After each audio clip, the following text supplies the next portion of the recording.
You mentioned RDA, CDA, and EFDA. Can you quickly run through what those are? Because there might be a brand new manager that's like, I don't think I have any of those in the office. So what are we talking about? I'll just give a quick overview. So for the basis of someone coming into an office has no experience as a dental assistant. In our state, and I would say the majority of states, you don't have to have experience to get trained as an assistant. You can hire them right off the street. So great, all well and good. Then there's the next level would be your RHS, which is your radiation health and safety. There's no prerequisite for that. You can apply to Danby and study and take the test for the RHS. You get your license for that state so that you can take x-rays. Okay. That is usually the standard baseline because every office wants their assistant to be able to take x-rays. Very important though, if you're a new dentist, new manager, opening a practice, don't skimp on this. Your person has to go. You got to do this. This is going to be a big problem for you if this is not in your office. Yeah. And just because they get the training through Danby for their RHS, they still have to apply to their state to get a license. Okay, good. So that is just because you have the RHS does not mean that you can take x-rays. You still have to get your state license. But when you take national board exams, those you can go to any state and then apply for state licensure because you already have that exam. Does that make sense? Yep. Okay.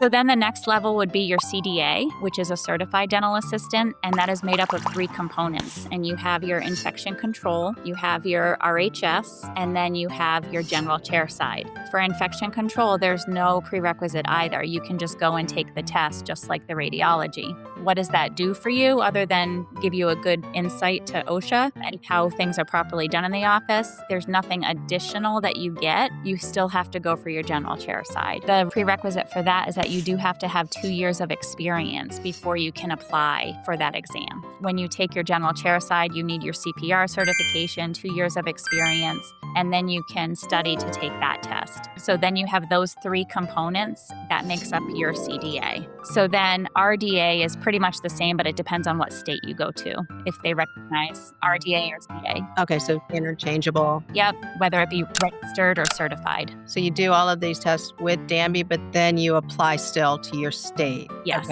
Okay. So depending on what your state recognizes will depend on your licensure. Okay. All right. So you can have your certification. So for example, I lived on the border of New Hampshire. I was a Maine resident but worked in New Hampshire. I had my CDA in New Hampshire before EFDAs were approved. Okay. So I could do the majority of things on patients because they recognized a CDA in New Hampshire.